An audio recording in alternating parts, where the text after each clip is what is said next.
Керекчини чырмалышкан декоративдик ойма чийме геометриялык сызыктардан турган өнөр. Ал жыгачтан жана түстүү айнектен жасалат. Керек фарси тилинен которгондо түйүн дегенди билдирет. Бул кол өнөрчүлүк Ирандын Бушехир провинциясында кеңири таралган. Ал алды менен шах сарайларды, кийинчерээк үйлөрдү, мечиттерди кооздоп жасалгалоого кеңири колдонулуп келет.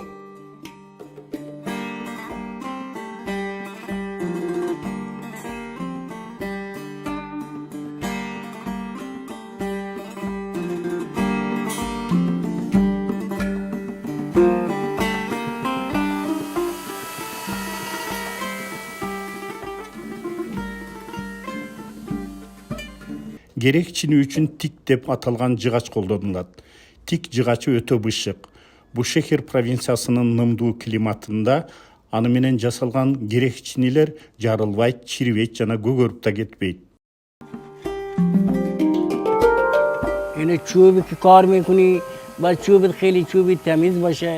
Биз колдонгон жыгач бирдей текстурага ээ болушу керек. Жыгачты сызып, ара менен кесебиз. Андан кийин кырып, жылмакай кылабыз. مویی یا هم بودبور اینا رو بوریش میزنیم، بعد رندش میکنیم، سنبادش میزنیم. Кол менен жасалган бул эмгек өтө узак процессти жана көп энергияны талап кылат. Ошондуктан бул искусствонун чеберлери абдан чыдамдуу болушу керек. Мындай ишти аткарууга жөндөмдүү адамдар өтө аз. Албетте, иштин эң маанилүү жагы жыгачты мүмкүн болушунча жылмакай кылуу.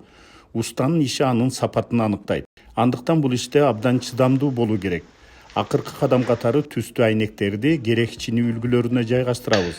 Бул процессте жыгач башкы каарман.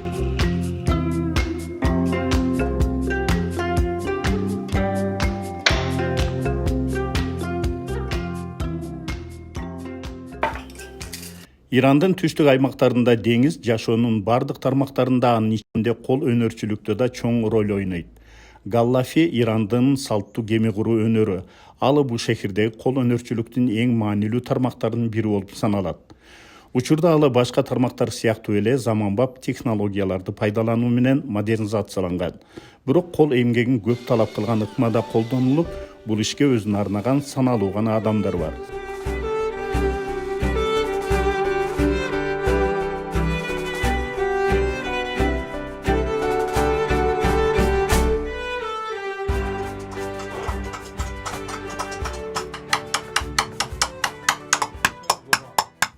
Like many historical monuments and Ар бир сапардан кийин Галафи чеберлери кемелерди иретке келтирип, кийинки сапарга даярдаш үчүн бул жерге келишет. Бул сиз эч качан укпаган өтө татаал жана көркөм процесс. Көптөгөн тарыхый эстеликтер жана курулуштар сыяктуу эле бул жыгач кемелер да оңдоп түзөөгө жана калыбына келтирүүгө муктаж. اینا پنبه هستن باید فتیله چرب میکنیم روغن Бул чыйратылган пакта жиби. Алар жакшы майланган. Суу кирбеш үчүн жана жыгач чирип кетпеш үчүн оюктарга салынат. Кеменин сууга чөккөн бөлүгүн гидроизоляциялоо үчүн ээриген май колдонулат. Ал эми суудан чыгып турган бөлүгү үчүн балык майын колдонобуз. Оңдоо үчүн канчалык көп иш жасаган менен ар бир кеменин жашоосу бүтүп, дабыл көрүстөндө тынчтыкта эс ала турган күн да келет.